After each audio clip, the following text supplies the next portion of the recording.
আসসালামু আলাইকুম ওয়া রাহমাতুল্লাহ। সুপ্রিয় দর্শক, আপনাদের স্বাগত জানাচ্ছি ইনোভেটক্সের আজকের এই আয়োজনে। আজকে আমাদের অতিথি হয়ে এসেছেন স্বাধীন বাংলাদেশ ছাত্র সংসদের আহ্বায়ক, ঢাকা বিশ্ববিদ্যালয়ের মেধাবী এবং পরিচিত মুখ জনাব জামালউদ্দিন খালেদ। আমাদের অনুষ্ঠানের পক্ষ থেকে জামালউদ্দিন খালেদকে স্বাগত জানাচ্ছি। খালেদ, কেমন আছেন? আলহামদুলিল্লাহ ভালো আছি, আপনি কেমন আছেন? আলহামদুলিল্লাহ ভালো আছি। খালেদ, আমরা ইনোভেটক্সে সাধারণত একটু ফর্মাল এবং ইনফর্মাল, অর্থাৎ ফর্মাল এবং ইনফর্মালের মিশেলে একটু গল্প করি, এবং এখানে বেসিক্যালি যে সকল তরুণ পলিটিশিয়ান আছে যারা বাংলাদেশকে একটি সুন্দর নেতৃত্ব তৈরি করতে চায় এবং সুন্দর নেতৃত্ব উপহার দিতে চায়, তাদের জীবনের গল্পগুলো আমরা শুনি এবং তারা আসলে কিভাবে ভাবে, কিভাবে চিন্তা করে, আগামী বাংলাদেশ কেমন দেখতে চায়, সেই গল্পগুলো আমি শুনবো আপনার কাছে। তবে প্রথমে আমি আপনার ব্যক্তি জীবন থেকে একটু শুরু করতে চাই যে আসলে আপনি কোথায় জন্মগ্রহণ করলেন, কোত্থেকে পড়াশোনা করলেন, বা আপনি কিভাবে গড়ে উঠলেন? আমার জন্ম হচ্ছে, আমাদের তো জেলা হচ্ছে চাঁদপুর। চাঁদপুরের শাহরাস্তি উপজেলায় আমার জন্মগ্রহণ। তবে আমার আব্বুর চাকরি বা খেদমতের সূত্রে ছোটবেলা থেকে প্রায় 2.5 বছর বয়স থেকে থাকা পড়ে ফরিদগঞ্জ থানায়, আমাদের চাঁদপুরের ফরিদগঞ্জ থানায়। তো এখন ওখানেই আছি। আচ্ছা, ওটাই মোটামুটি এলাকা হিসেবে হয়ে গেছে। বাবার কাছেই হিফজ শেষ করেছি, পাশাপাশি স্কুলে প্রাইমারি স্কুলে 5ম শ্রেণী পর্যন্ত পড়েছিলাম। এরপর ঢাকায় আসা, এখানে মাদ্রাসাতুল মদিনায়, ওখানে 4র্থ বর্ষ পর্যন্ত পড়ার পর আবার আলিয়াতে পরীক্ষা দেওয়ার জন্য গিয়েছিলাম। তো ওইটা 1 বছরের জন্য যাওয়াটা অনেক লম্বা দীর্ঘ হয়ে যায়। এলাকায় প্রায় 4 বছর 4.5 বছর ছিলাম। দাখিল শেষ করে এরপরে আবার ঢাকায় বেক করি। ফরিদাবাদ মাদ্রাসা থেকে জালালাইন মিশকাত দাওরা শেষ করি 2017-তে, 16-17 সেশনে। এরপরে গিয়ে আবার আলিম এলাকায় গিয়ে আলিম পরীক্ষার পরে আর কি ঢাকা ইউনিভার্সিটিতে আসা। আমার কওমি লাইনেও পড়েছেন, আলিয়াও পড়েছেন, আবার ভার্সিটিতে পড়ছেন। আচ্ছা আচ্ছা, আবার আপনি কোরআনে হাফেজ? হ্যাঁ, কিন্তু আমার আব্বুর কাছেই করেছি। আচ্ছা আচ্ছা, আপনি ঢাকা বিশ্ববিদ্যালয়ে অ্যারাবিক ডিপার্টমেন্টে অধ্যয়ন করছেন। ওকে, আচ্ছা, আপনি তো স্টুডেন্ট পলিটিক্সের সাথে জড়িত ছিলেন, সে সম্পর্কে একটু জানতে চাই যে আসলে আপনি কোন দলে সর্বপ্রথম আপনার রাজনীতির হাতে খড়ি? আমার রাজনীতিতে আসাটা হচ্ছে 2012 শেষ দিকে। তখন আমি হচ্ছে আলিয়া মাদ্রাসায় ছিলাম। ওই যে মাদের যে বললাম, ঢাকা থেকে মাদের 4 বছর 4.5 বছর এলাকায় ছিলাম ওই সময়টায়। 2012-তে যখন আমি 8ম শ্রেণীতে, ওই সময় হচ্ছে ইসলামী শাসনতন্ত্র ছাত্র আন্দোলন, যেটা এটার সাথে যুক্ত হয়েছিলাম। পরবর্তীতে প্রায় 10 বছর, 22-এর শুরু পর্যন্ত ছিলাম সংগঠনের সাথে। 22-এর মার্চে বা এপ্রিলে ধরা যায় সংগঠনের সাথে বিচ্ছিন্ন হয়ে যায় আর কি। এরপর থেকে তো স্বতন্ত্রভাবেই আছে, স্বতন্ত্র বলতে আর কি নিজের মতো করে চলছে আর কি। আর 5ই আগস্টের পরে স্বাধীন বাংলাদেশ ছাত্র সংসদ নিয়ে আগালাম।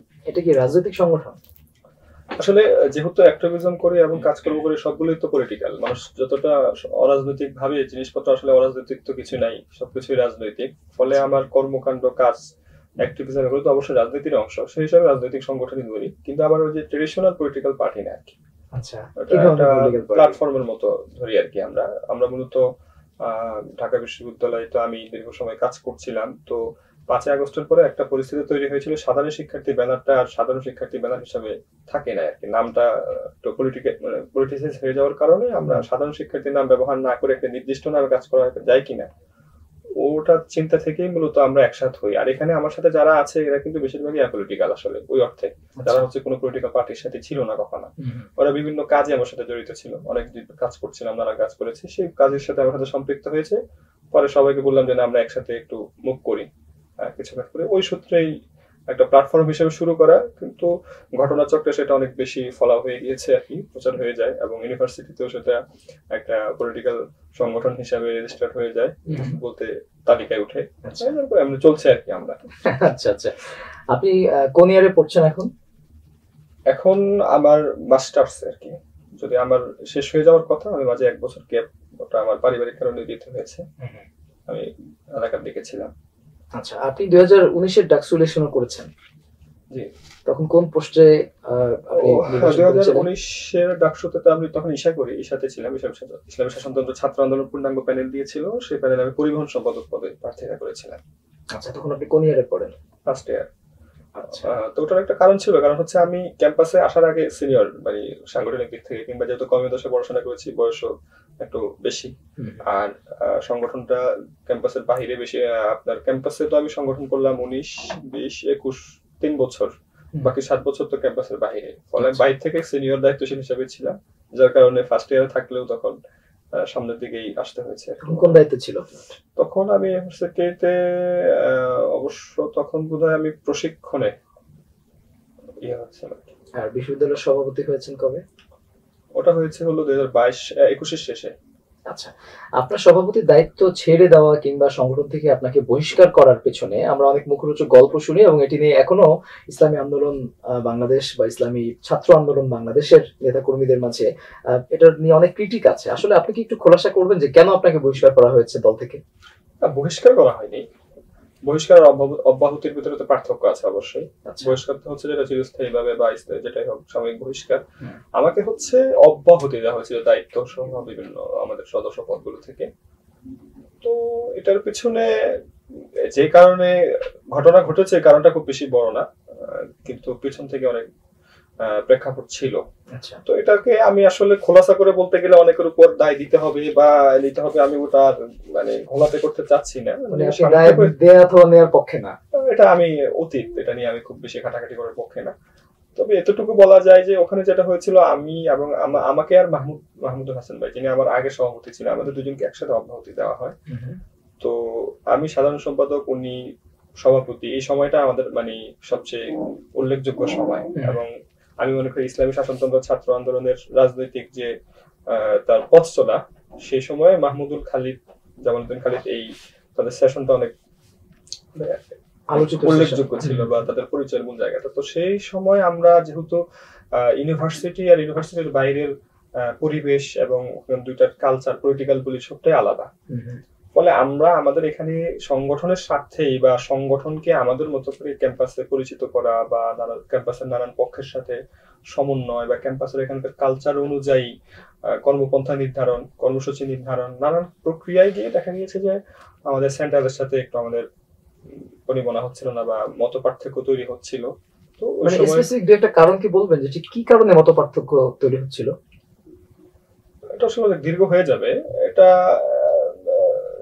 যেমন ধরেন যে এখানে একটা প্রশ্ন ছিল যে ক্যাম্পাস তো আমরা একটা ইসলামী সংগঠন হিসেবে, ইসলামী সংগঠন যারা করে তাদের তো অবশ্যই পর্দার ব্যাপারটা বা অনেক জায়গায় অনেক স্ট্রিক্ট থাকতে হবে, স্বাভাবিক, এটা দুনিয়া হিসাবে। কিন্তু সেখানে ধরেন আপনি পড়ছেন এমন একটা ক্যাম্পাসে, যে ক্যাম্পাসে সহশিক্ষা আছে, তো এটাকে আপনি কিভাবে ওভারকাম করবেন বা এটাকে ডিল করবেন কিভাবে?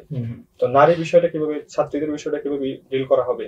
এখানে যেমন গত ডাকসুতে এই যে ডাকসুর ব্যাপারটা আসলো, যখন ডাকসুতে প্রার্থিতা করলাম, দেখলাম যে আমরা শুধু দাঁড়িয়েছি কিন্তু অ্যাক্সেস আমাদের নাই।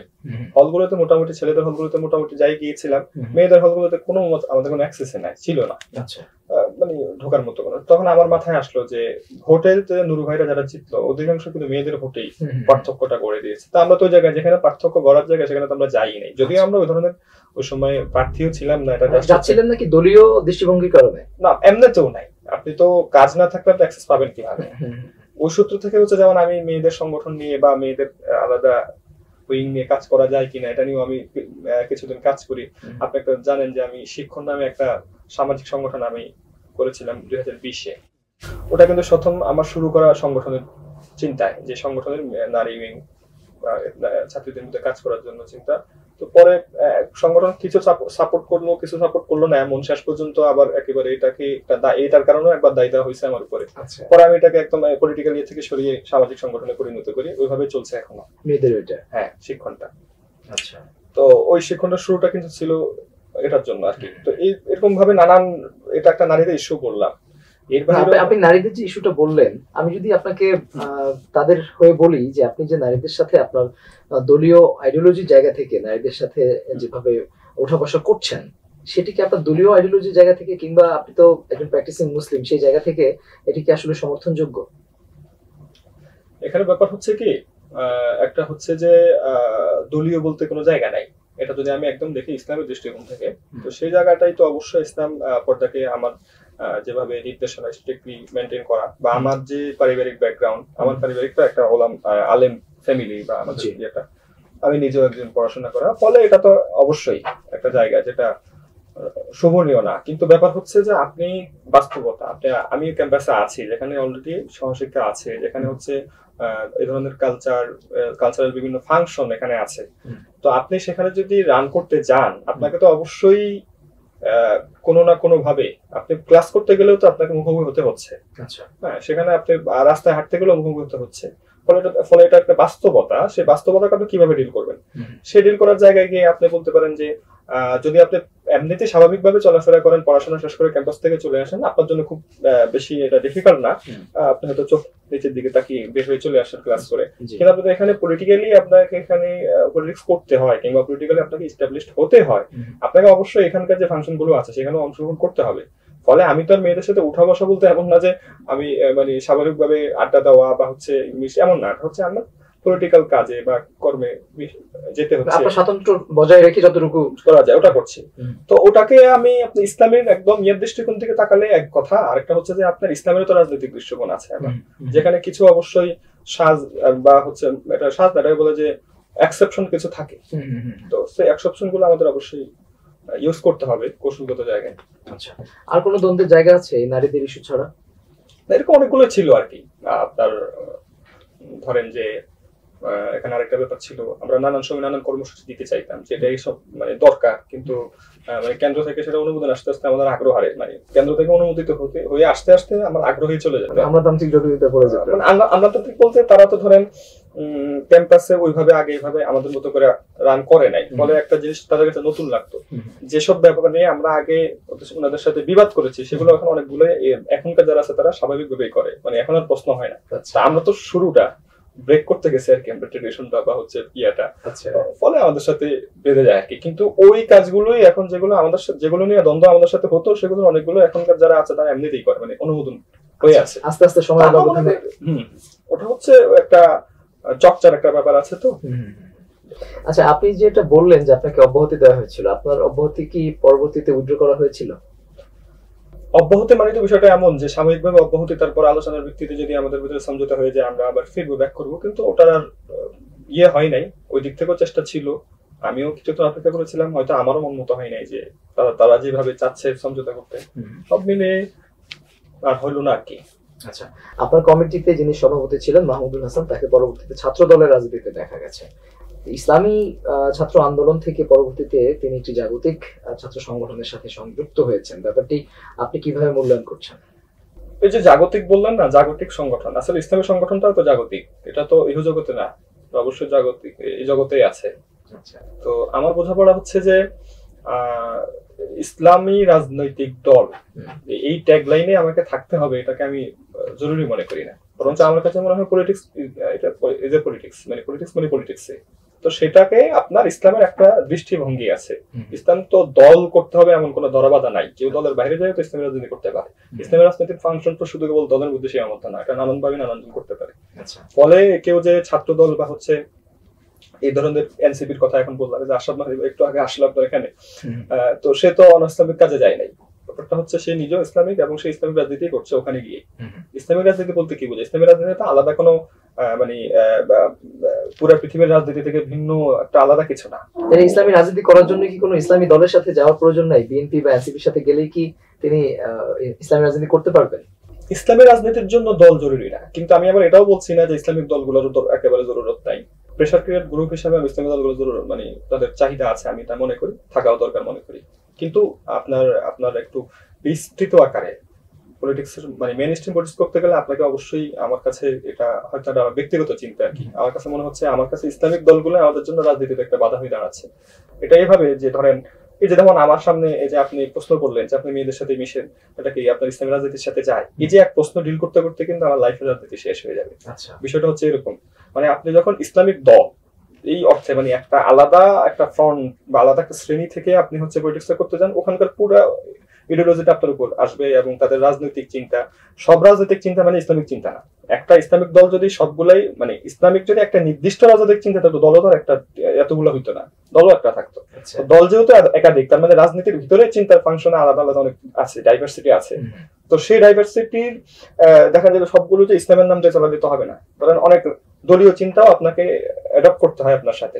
ওই দলীয় এবং ইসলামের দুইটা মিশিয়ে এমন কিছু আলাদা চিন্তা হয় যে চিন্তা আবার আপনার মেইন স্ট্রিম পলিটিক্সে কি খায় না, এটার সাথে অ্যাডাপ্ট হয় না। ফলে আপনি এগুলোর প্রশ্ন ডিল করতে করতেই আপনার লাইফ শেষ, আপনি আর বড় আকারে রাজনৈতিক ফিগার হয়ে উঠতেছেন না। এটাই আমাদের বাস্তবতা। আপনি যদি দেখেন, আপনাকে আমি যদি বলি যে এই ধরেন যে আমাদের ৭১-এর পরেও, হ্যাঁ বাদটা ৭১-এর আগেই বলেন, আপনি যদি ৪৭-এর পরে দেখেন, ৪৭-এর সময় তো অনেক ইসলামিক বড় বড় ছিল, শামসুল ফজলুর রহমতুল্লাহ থেকে শিবির আহমদ ওসমানী ছিল, অনেক, ওটা আলাদা। এর পরে আপনি দেখেন যে রাজনীতিটা আসছে, সেখানে আপনি মৌলিকভাবে ইসলামিক নেতা দেখান তো, মানে ইসলামিক রাজনীতি থেকে উঠে আসা এমন কোন নেতা দেখান, ইসলামিক দলের নেতা না, যে হচ্ছে ওভারঅল জাতীয় নেতা হয়েছে, সবাই তাকে মানে জাতীয় নেতা হিসেবে গ্রহণ করে নিয়েছে। এবং একটা বলেন, দেখবেন যে আপনি হাতে গোনা দুইজন নাম বলতে পারেন, মানে দুই একজন, তাও আপনার কষ্ট হয়ে যাবে। আমি বললাম তো, হাফিজ হুজুরকে ওইভাবে ট্রেডিশনাল পলিটিক্যাল ম্যান হিসেবে ধরলে হবে না। উনি শেষ পর্যায়ে এসে দোভারাজির ত্যাগ দিয়েছেন, ওনার অ্যাকসেপ্টেন্স করেন, এটা অনেকটা আহমদ শফি রহমতুল্লাহ আলাইহির মতো। উনি যদি রাজনীতিতে নামে দেন নাই, কিন্তু দুইটার অভাবে একই ধরনের। তো ফলে আপনি দেখবেন যে আমাদের রাজনৈতিক ফিগার নাই। তো আপনি এত বড় একটা জনগোষ্ঠী, সেখানে হচ্ছে ইসলামপন্থী নামেও বিশাল বড় আমাদের শ্রেণীগুলো, অনেক অনেক জনসংখ্যা আমাদের আছে, সেখানে আপনি দেখবেন নেতা নাই, রাজনৈতিক নেতা নাই। আচ্ছা, দলীয় নেতা তো অনেক আছে। আপনি এটা কেন হচ্ছে না? এটা আমার কাছে মনে হয় যে ওই যে আমরা রাজনীতিতে কিছু সীমাবদ্ধতা আরোপ করে দিয়েছি, যার কারণে ওই সীমাবদ্ধতা গুলো কাটিয়ে উঠে আমাদের দেখবেন যে যারা ইসলামী দলগুলো করে, তারা অনেক বেশি গ্রুমিং এর মধ্যে দিয়ে উঠে আসে, তাদের অনেক তারবিয়ত হয়, প্রশিক্ষণ হয়। এর ভিতর দিয়ে আসার পরও তারা কিন্তু পলিটিক্সে এসে খুব বেশি ভালো করে না। কারণ হচ্ছে তাদের তারবিয়ত যেটা হয়, সেটা পলিটিক্যাল তারবিয়ত হয় না, পলিটিক্যাল প্রশিক্ষণ হয় না। ওটা হয়তো যে তাবলিগে গেলে যেমন তাবলিগে তারবিয়ত হয়, মাদ্রাসায় গেলে মাদ্রাসায় পড়াশোনা করানো হয়। আমাদের রাজনৈতিক সংগঠনগুলোকে আমাকে আরেকটা বামমান মাদ্রাসা বা এরকম কিছু একটা মনে হয়, ওটাই হয়। কিন্তু পলিটিক্সের যে জায়গাটা দরকার, যেগুলো দরকার, ওটা আসলে চর্চার মধ্যেও তেমন হয় না, আর প্রশিক্ষণের মধ্যে তো হয়ই না। যার ফলে আপনার মেইন স্ট্রিম পলিটিক্সে এসে, বা যদি আপনি বলেন পাওয়ার পলিটিক্সে এসে, তারা পিছিয়ে যায়। আচ্ছা, তাহলে কি ইসলামী রাজনৈতিক দলগুলোকে আপনি যেমনটা বলছিলেন যে এই মুহূর্তে ভ্যানিশ করে দেওয়া দরকার? না, আমি ওটা বলি নাই। আমি বলেছি যে তাদের অস্তিত্বকে আমি স্বীকার করি, দরকার আছে মানে আপনার প্রেশার গ্রুপ হিসেবে। হ্যাঁ, প্রেশার গ্রুপ হিসেবে। তাহলে কি তারা ঘোষণা দিয়ে দিবে যে আমরা আসলে আর রাজনীতি করবো না, আমরা এখন থেকে প্রেশার গ্রুপ? না, প্রেশার গ্রুপ হিসেবে তো পলিটিক্সই করবেন আপনি, এটা তো অন্য কিছু না, পলিটিক্সের মধ্যে থেকেই। না, আপনি তো বলছেন যে আসলে তারা পলিটিক্স করার ক্ষেত্রে, আমি একটা জিনিস বলি, এটা হচ্ছে আমার মানে ওভারভিউটা এরকম পুরোপুরি।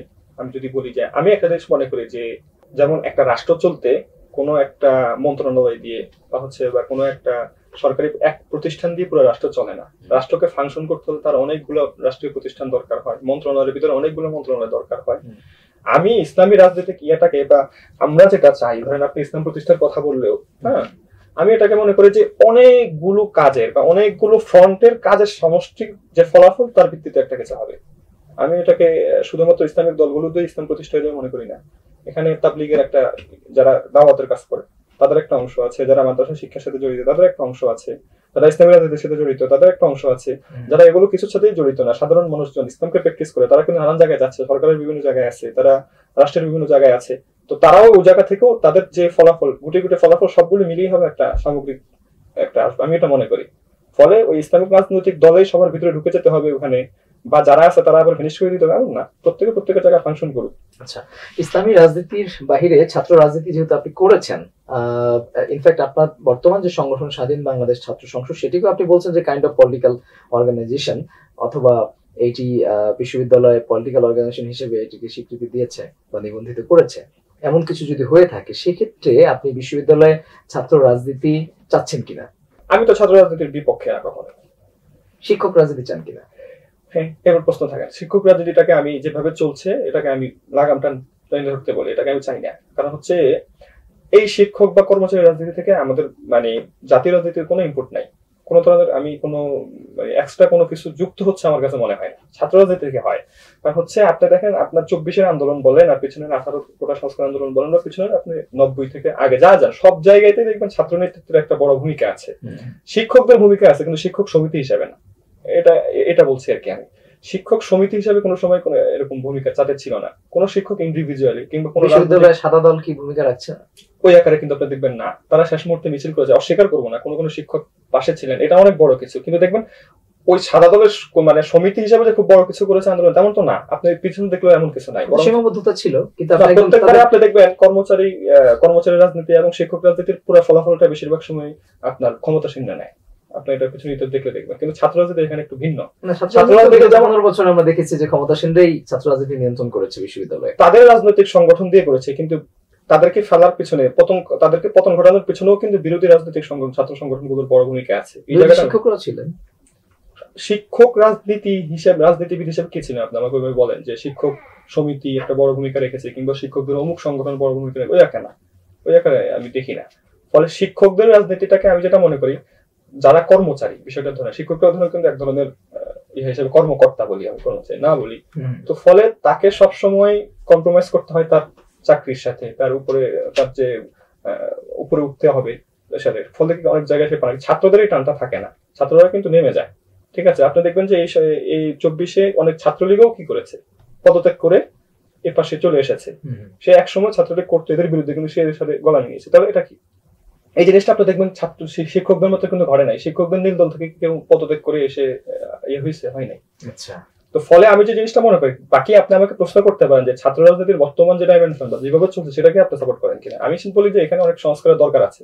তো এই সংস্কারের দায় পুরোটা আবার আমি রাজনৈতিক ছাত্র সংগঠনগুলোর উপর চাপাই না। আমি কদিন আগে ওই কথাটা বলেছি যে আমাদের এখানে এমন কিছু সমস্যা বা জটিলতা সৃষ্টি করে রাখা হয়েছে যেগুলো এই ছাত্র রাজনীতিকে বারবার কলুষিত করে, এবং ছাত্র রাজনীতিকে আপনার ধরেন যে ক্ষমতাসীন পার্টির আধিপত্যের একটা সিঁড়ি হিসেবে ব্যবহার করার সুযোগ সৃষ্টি করে রেখেছে। যেমনটা আমি বলি যে আমাদের এখানে যে সিট সংকট, দেখেন ঢাকা বিশ্ববিদ্যালয়ের কিন্তু জায়গার অভাব নাই, কিন্তু জায়গাগুলো নানান ভাবে দখল হয়ে আছে।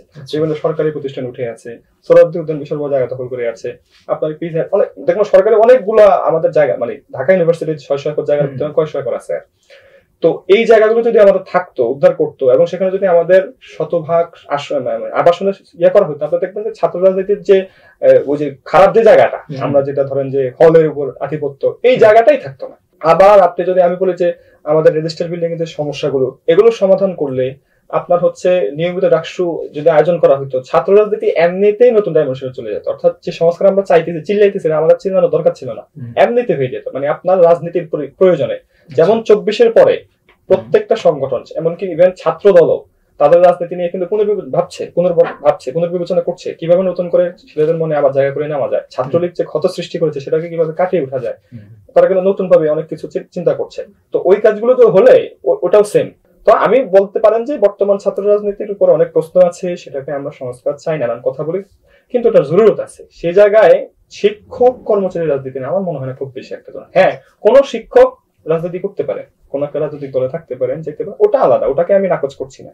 শিক্ষক সমিতির যে রাজনীতি, কর্মচারী সমিতির রাজনীতি, এটাকে আমি নিষিদ্ধের কথা বলি। আচ্ছা, আপনি ছাত্র রাজনীতি সংস্কারের কথা বলছেন, সংস্কারটা কেমন হবে? সেখানে কি এই মুহূর্তে হল কমিটি নিয়ে অনেক কথা হচ্ছে, পক্ষে এবং বিপক্ষে। আপনি ছাত্র রাজনীতির হল কমিটির পক্ষে না বিপক্ষে? হল কমিটি মানে কি, একটা কাগজে নাম লেখা, এটাকে আমি খুব বড়, মানে এটাকে খুব বেশি কিছু আমার কাছে মনে হয় না। ধরেন ছাত্রদল কমিটি দেওয়ার আগে কিন্তু বেনামে অনেক কাজ করেছে হলে হলে। ধরেন কমল মেডিকেটের নামে তারা বিভিন্ন সার্ভিস দিয়েছে শিক্ষার্থীদের, ছাত্র শিবির ইনসাফের নামে দিয়েছে, বাচ্চা অন্য নামে দিয়েছে। অর্থাৎ রাজনৈতিক কার্যক্রম হলে অলরেডি চলমান ছিল, বন্ধ ছিল না। সেবামূলক রাজনৈতিক কার্যক্রম, এটা সেবামূলক তো ভাই, আপনার ধরেন যে মানে সবসময় আধিপত্য শুরুটা সেবা দিয়েই হয়। আপনাদের খ্রিস্টান মিশনারিরা আপনার ধর্ম নিয়ে যেতে আসে, সেবার নাম দিয়ে আসে, এনজিওরা সেবার নাম দিয়ে আসে, তারপরে এসে পলিটিক্স করে। ছাত্র রাজনৈতিক দলগুলো আধিপত্যবাদী একটা শক্তি বলছে না, আমি বলছি যে হলে রাজনীতির যে ব্যাপারটা, আপনি যখন সেবা নেবেন তার পিছনে রাজনীতি থাকবে। সেবা আপনাকে ফ্রিতে দিচ্ছে না, অবশ্যই মাল্টি ন্যাশনাল কোম্পানিগুলো সেবা দিচ্ছে, তার আউটকাম তার ওখানে থাকে। তো যে পলিটিক্স করে সে আপনাকে সেবা দিচ্ছে ফ্রিতে, এটা আপনি কিভাবে মনে করেন? অবশ্যই পিছনে একটা কারণ থাকবে। তো যেখানে আপনি সার্ভিস নিচ্ছেন, আপনার সমস্যা হচ্ছে না, হল কমিটির কাগজে হল কমিটি নিতে সমস্যা আমি দেখি না। আমি এটার পক্ষে বলতেছি না, মানে কাগজে হল কমিটি খুব বড় ফ্যাক্ট না, ওটা তো কাগজে থাকবে। ওই ছাত্রটা আপনি কমিটিতে থাকলেও হলে থাকে, না থাকলেও হলে থাকে। মূল সমস্যা হচ্ছে হল এরিয়া কার্যক্রম। আমি বলছি যে বারবার বলে আসছে যে হল এবং একাডেমিক এরিয়ায় রাজনৈতিক কার্যক্রম, সাংগঠনিক কার্যক্রম, সেগুলো আমরা কি চাই, বাট আমি রাজনীতি নিষিদ্ধ করতে বলি নাই। আপনি রাজনৈতিক কার্যক্রম সীমিত করেন, তো রাজনৈতিক কার্যক্রম আবার আপনি নিয়ম করলে সীমিত হয়ে যাবে না।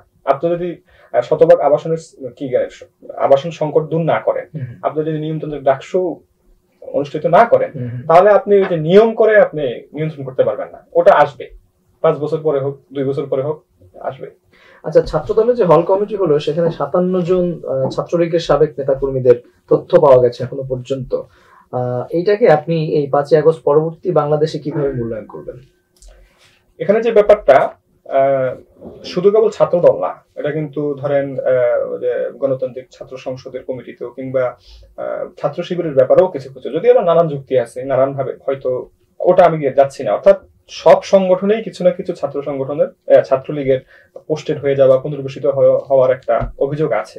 তো এটার ভিতরে সবাই যে একেবারে অপরাধী বিষয়টা এমনও না, কিছু কিছু আছে যে বাধ্য হয়ে ছাত্রলীগ আগে করেছে, এটা সব দলেই, এটা শিবিরের ক্ষেত্রে আপনি মানবেন না, ছাত্র দলের ক্ষেত্রে আপনি মানবেন, বিষয়টা এমন সবার ক্ষেত্রে বাস্তবতা এটা, যে অনেক ছাত্রলীগ আগে ছিল হয়তো বাধ্য হয়ে ছাত্রলীগ করেছে কিংবা করেছে এখন সে তোবা করেছে।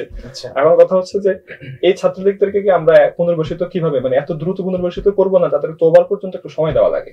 যেমন আমি এই ক্ষেত্রে ডাকসুর আগে যখন কথা হয় আমি এই কথাটা বলেছিলাম যে যারা ছাত্রলীগের পোস্টেড ছিল আমি তাদেরকে মাফ করে দিয়েছি, এটা এক কথা, কিন্তু তাদেরকে পলিটিক্স করতে দিবেন কিনা আপনি, এটা আরেকটা প্রশ্ন। একটা হচ্ছে আপনি তো তোবা করেছে, ঠিক আছে তুমি ভাই ইয়ে করছো, কিন্তু আপনি এখনই তাকে আবার পলিটিক্স এ নতুন ভাবে সুযোগ করে দিবেন কিনা, এটা একটা বড় প্রশ্ন। সেখানে আমি বলেছিলাম যে যারা ছাত্রলীগের পোস্টেড নেতা কিংবা যাদের আগে আপনার নির্যাতনের সাথে সম্পৃক্ত থাকা বা কোনো অকারেন্সের সাথে ফৌজদারি কোনো অপরাধের সাথে যুক্ত যারা ছিল, তারা যতই জুলাই দিয়ে তোবা করুক, তার তোবার পরেও তাকে মিনিমাম 1-2 বছর রাজনীতি থেকে দূরে রাখা উচিত, তাকে ডাকসুতে মানে ভোটার বা মানে প্রার্থী হতে না দেওয়া উচিত।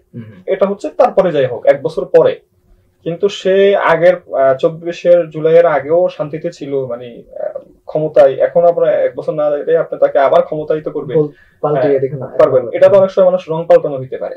আপনাকে তাকে মিনিমাম একটা শাস্তি দিতেই হবে, এটাকে শাস্তি হিসেবে বলছি না আমি, এটা হচ্ছে তাকে পুনর্বাসন করতে হলে আগে আপনি রিকনসিলিয়েশন যেটাকে বলে আপনি তো করতে হবে, তারপর পুনর্বাসন, ব্যক্তি সংস্কারটা করতে হবে।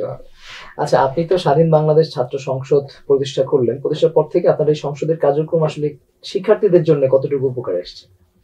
আমি মনে করি আমি যতটুকু কাজ করেছি পুরোটাই শিক্ষার্থীদের উপকার করেছে। আমি এখন পর্যন্ত মানে ওই যে রাজনৈতিক খেলাঠেলিমূলক কোনো কর্মসূচিতে আমাদের সংগঠন কখনো ছিল না, সেই সক্ষমতাও তার নাই, আর আমি চাই না সেই সক্ষমতা হোক। আমরা যেটা চেয়েছিলাম যে আমরা একটা প্ল্যাটফর্ম হবো, একটা ব্যানারের মতো করে শিক্ষার্থীদের জন্য সমস্যার সমাধানমূলক পলিটিক্স যেগুলোকে বলে, বিভিন্ন সমস্যার জর্জরিত আমাদের ক্যাম্পাস, সেগুলোকে সমাধানের যতটুকু সম্ভব চেষ্টা করব।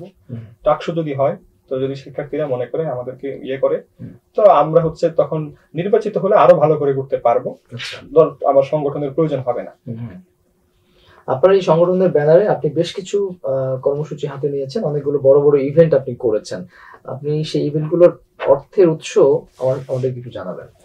যদি আমি খুব বড় ইভেন্ট বোধহয় সংগঠনের ব্যানারে খুব একটা করি নাই, আমি আগেও ইচ্ছা থাকতো এখনো আমি সংগঠনের ব্যানারে যত কাজ করে যাচ্ছি, মানে অন্তত 5-10 গুণ বেশি করে সংগঠনের নাম ছাড়া অন্যভাবে।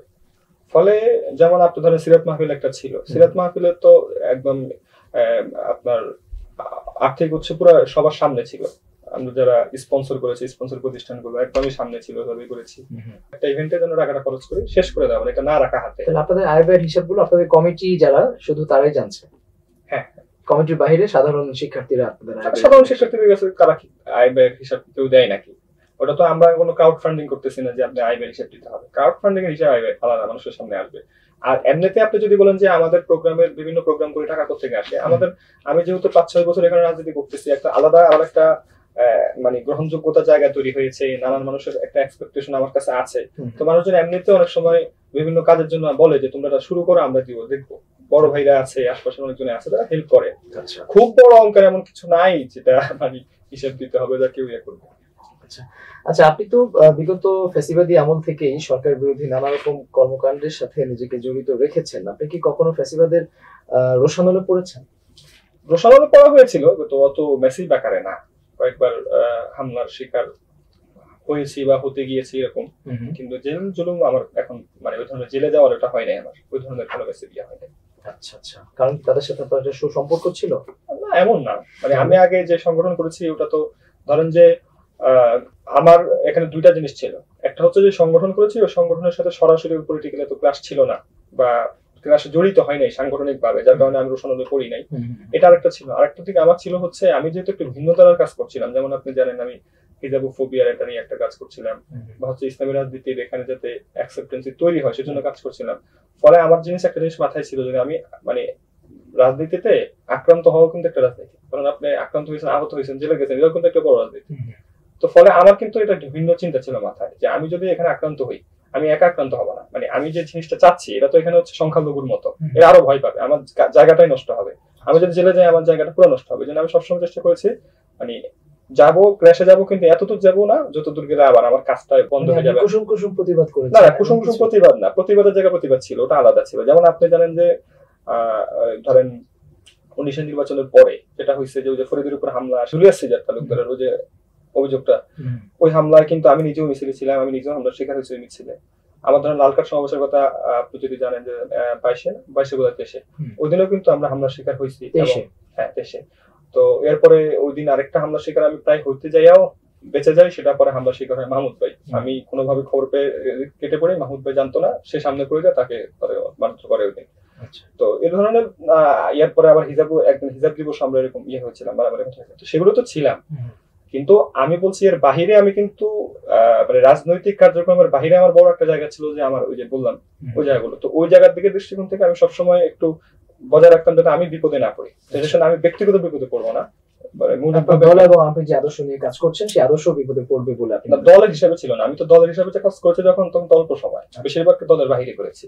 এখানে আবার আরেকটা চিন্তা আমার মাথায় ছিল, ধরেন যে ক্যাম্পাসে একটা তাদের হচ্ছে একটা পলিটিক্যালি ব্যাকআপ আছে, তারা বিপদে পড়লে এক ধরনের, আর সাধারণ একটা ছেলে বিপদে পড়লে আরেক ধরনের। আপনার যখন পলিটিক্যালি ব্যাকআপ না থাকে আপনি কিন্তু বড় কোনো বেশি মানে রিস্ক নিতে চাইবেন না, স্বাভাবিক। হ্যাঁ, আবার আমার 21 সালে আমার বাবা ইন্তেকাল করেছে, আমি একমাত্র সন্তান, এর ভিতরে 2 বোন, তাদের বিয়ে হয়ে গেছে, ফলে আমার একটা পারিবারিক ইস্যু ছিল, মানে কোনো বিপদ হলে সব মিলিয়ে আপনি দেখবেন যে আমি এভাবে একটু কাজগুলো এভাবেই করেছি যেন খুব বড় বিপদে পড়তে না হয়। আবার এমনও না আপনি আমাকে বলবেন যে কুসুম কুসুম, এটা বলতে পারবেন না, কারণ আমার কাজে আপনি দেখবেন যে আমি কুসুম কুসুম না ছিলাম সবসময় মাঠে, কিন্তু কৌশলগত ভাবে নিজের জায়গাটাই করে। আচ্ছা, আপনি তো লাল কার্ড সমাবেশের কথা বললেন, এবং আপনি লাল কার্ড সমাবেশ এর মধ্যে দুটো করেছেন, 23 সালে এবং 25 সালেও 5 আগস্টের পরে একটি লাল কার্ড সমাবেশ করেছেন। ওটা আমার ব্যক্তিগত উদ্যোগ না, ওটা ওই যে ছিল একটা উদ্যোগ, আমি সেখানে অংশগ্রহণ করেছিলাম। 23 সালের আমার নিজস্ব উদ্যোগ। আচ্ছা আচ্ছা আচ্ছা, আমি একটু জানতে চাই যে আপনি তো ইসলামী রাজনীতির ধারা থেকে উঠে এসেছেন, আপনাদের এত লাল প্রীতি কেন? লাল প্রীতি না, লাল হচ্ছে প্রতিবাদের একটা ভাষা, বা হচ্ছে ধরেন লাল কার্ড জিনিসটা কি, কাউকে ঘৃণা প্রকাশ করা। তো যেমন আমার জুলাইতে লাল রক্ত, তো এটা রক্তের রং হিসাবে একটা প্রতিবাদের রং এটা। আচ্ছা, এখন আপনি হয়তো প্রশ্ন করতে পারেন যে বামরা লাল নিয়েছেন, বামরা বা হচ্ছে যে বামপন্থীরা লালকে নিয়েছে তারাও প্রতিবাদের ভাষা হিসেবে, এখন তারা সেটা নিয়েছে বলেই তো মানে এই জিনিসটা তাদের হয়ে গেছে, বিষয়টা এমন না। এটা তো হলো একটা ইন জেনারেলি এটা একটা প্রতিবাদের রং। আচ্ছা আচ্ছা, যেমন হচ্ছে শোকের জন্য ইন জেনারেল কালো হচ্ছে একটা রং। এখন যেটা যে আওয়ামী লীগ বারবার ব্যবহার করছে দেখে কি আমরা আমরা তো প্রায় দেখা যায় যে লাল সালাম দেয়। হ্যাঁ, তারা আসলে বাংলাদেশের বাম তো একটু মানে এটা কথা বলতে গেলে এরকম, বাম মানে কি, বাম বলতে কিন্তু এটা আদর্শিক কিছু না। বাম জিনিসটা মূলত হচ্ছে যারা সরকার বিরোধী, ধরেন আপনি ফ্রান্সের ওই জিনিসের দিকে তাকান, ওই জায়গায় যেটা বাম দিকে যারা মানে যারা সরকার বিরোধী ছিল তাদেরকে বামপন্থী হিসেবে চিহ্নিত করা হয়েছে, কিন্তু বাংলাদেশে বামপন্থী মানে সরকারের সুবিধাভোগী, তো ওটা একটু ভিন্ন হয়ে গেছে। এই কারণে এটা তো বামরা কিন্তু বামপন্থা মানে হচ্ছে একটা প্রতিবাদী গ্রুপ যারা সরকারের বিরুদ্ধে, ফলে সেই হিসেবে তারা প্রতিবাদের চিহ্ন হিসেবে লালকে নিতে পারে। এখন বাংলাদেশে এসে বাম আর বামের জায়গায় নাই, এটা অন্য কিছু হয়ে গেছে আর কি। যার কারণে আমার কাছে আপনার কাছে মানে বিষয়টা এরকম মনে হয়। কেমন মনে হয়? ইসলামী আন্দোলন বাংলাদেশ গত জুলাইয়ের 28 তারিখে সম্ভবত তারা যে জাতীয় সমাবেশ করেছে সোলার উদ্যানে, তাদের পুরো মঞ্চ ছিল লাল রঙে ভরা, আপনি নিশ্চয়ই খেয়াল করেছেন। সেখানে হয়তো জুলাইয়ের কিন্তু অধিকাংশ কন্টেন্টে কিন্তু দেখবেন লালের উপর গড়ে উঠেছে, রক্তের রং লাল। আচ্ছা, সেই হিসাবে জুলাইয়ের অনেক কিছুই লাল রঙের চিহ্ন আছে। আচ্ছা জি, আপনি প্রোটেস্ট এগেইনস্ট হিজাবোফোবিয়া এনজিও নিয়ে কাজ করেছেন, কিন্তু আপনারা তো কাজ করছেন অনেকদিন হলো, কিন্তু আমরা কিন্তু হিজাবোফোবিয়া নিয়ে ঢাকা বিশ্ববিদ্যালয় সহ বাংলাদেশের পাবলিক বিশ্ববিদ্যালয়গুলি বা বিভিন্ন সেক্টরে বলি এখনো কিন্তু এই ফোবিয়াটা কাজ করছে। আপনাদের কাজের রেজাল্ট আসলে কতটুকু?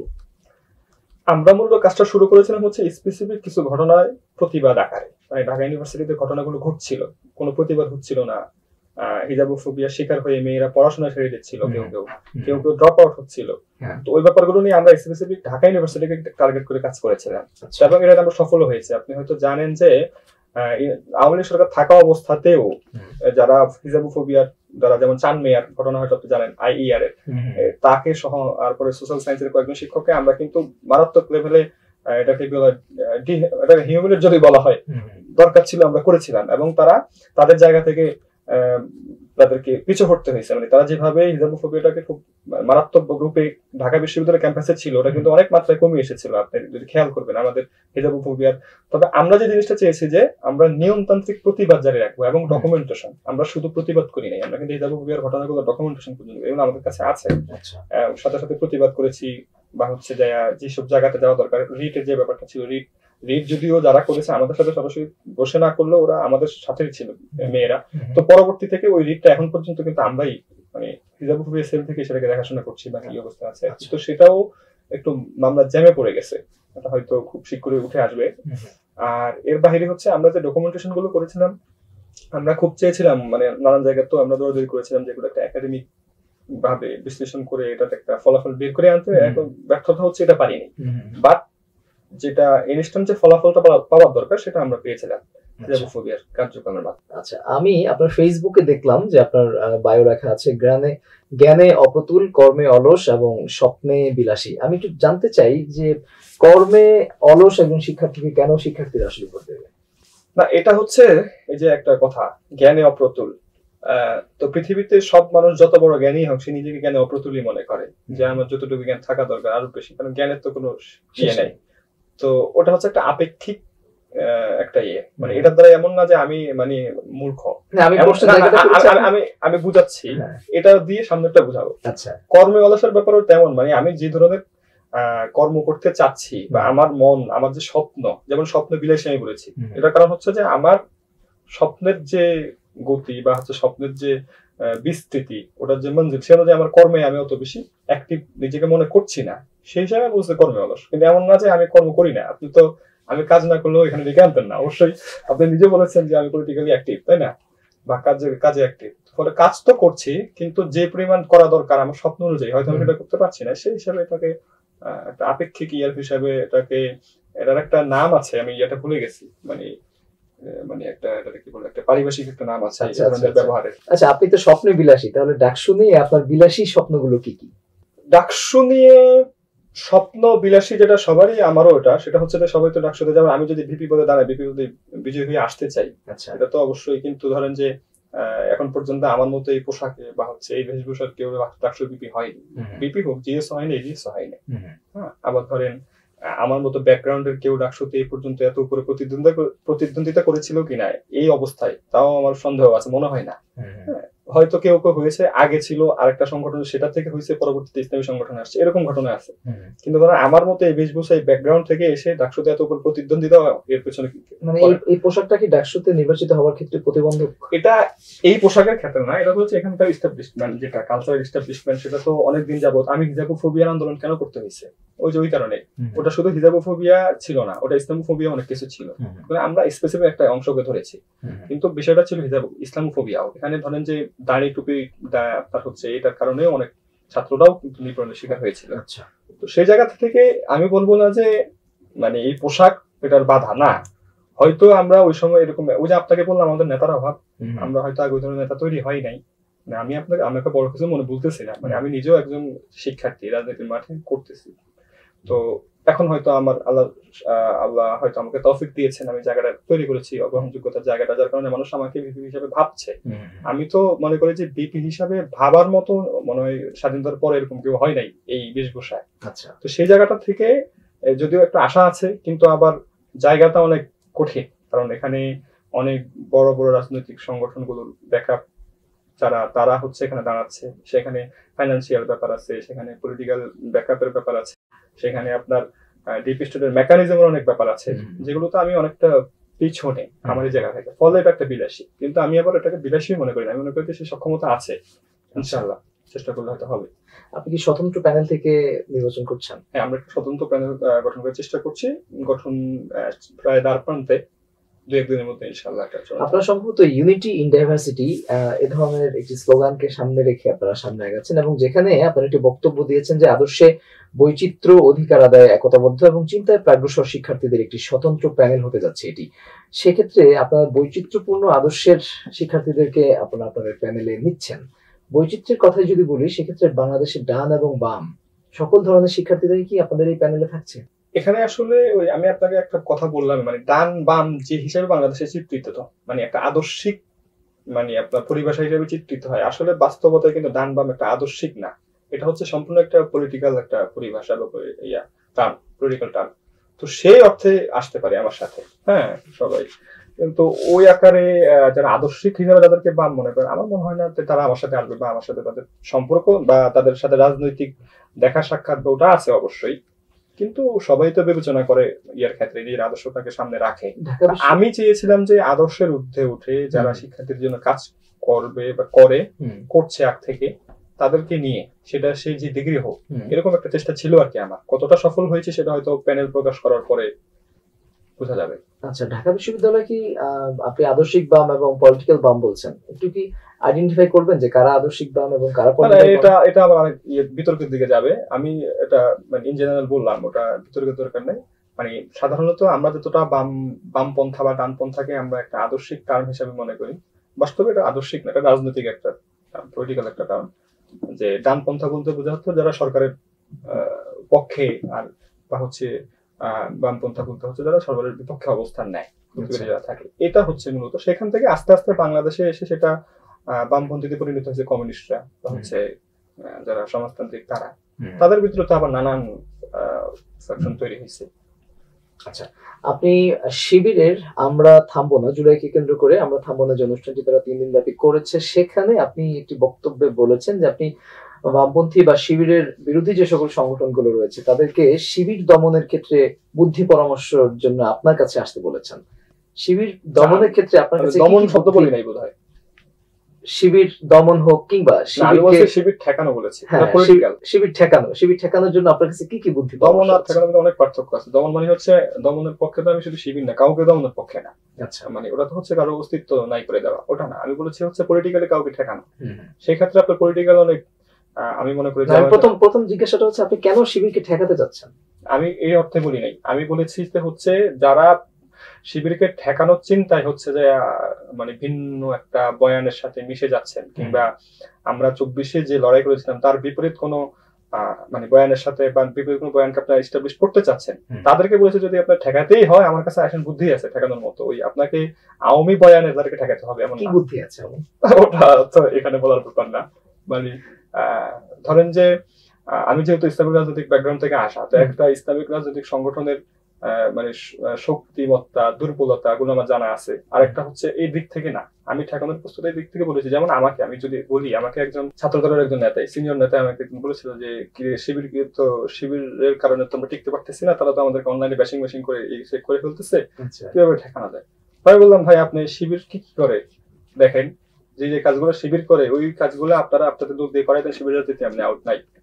হ্যাঁ, যেমন ধরেন যে আপনি যদি একটা উদাহরণ দিই আপনাকে, রমজানে, এবার রমজানে কিন্তু মানে রমজানের যে ইফতার বা হচ্ছে বা রমজান কেন্দ্রিক কর্মসূচির দিক দিয়ে কিন্তু ইসলামপন্থী সংগঠনগুলোর জন্য ভিউজ একটা বড় জায়গা ছিল রাজনীতি করার, কিন্তু সেখানে ভালো রাজনীতি ছাত্রদল করেছে, খারাপ করে নাই। তারা কোরআন তেলাওয়াতের 2টা প্রতিযোগিতার আয়োজন করেছে, ইফতার অনেকগুলো করেছে। তো দেখেন, এটা কিন্তু ছাত্রদল আগে করেছে আমি জানি না দেশে আছে কিনা। এখানে একজনকে বুদ্ধি দেওয়ার পিছনে আমার মাথা আছে, আমি বলছি যে এভাবে করতে পারে। ওটা আমি না বলতে চাই, ওটা কনফিডেন্সিয়াল আলাপ। তো আমি মনে করি যে আমি তাদেরকে এই কথাটাই বারবার বলি যে আপনি যাকে ঠেকাতে দেবেন, আপনি তার রাজনীতি কি, তার কর্মসূচি সেটা পাঠ করেন, সেই পাঠ করে আপনি নিজে ওটার ভালোগুলো করা শুরু করেন। এমনি যে তার রাজনীতি আর নাই, আপনাকে তো কাউকে মার কাজ করে ঠেকানোর দরকার নাই, কিংবা আপনি হচ্ছে আওয়ামী বয়ান টেনে এনে সেটাকে এস্টাবলিশ করে তাকে ঠেকাতে হবে আগের মতো করে, তবে তার আমাদের রাজনীতির পরিবর্তন হলো।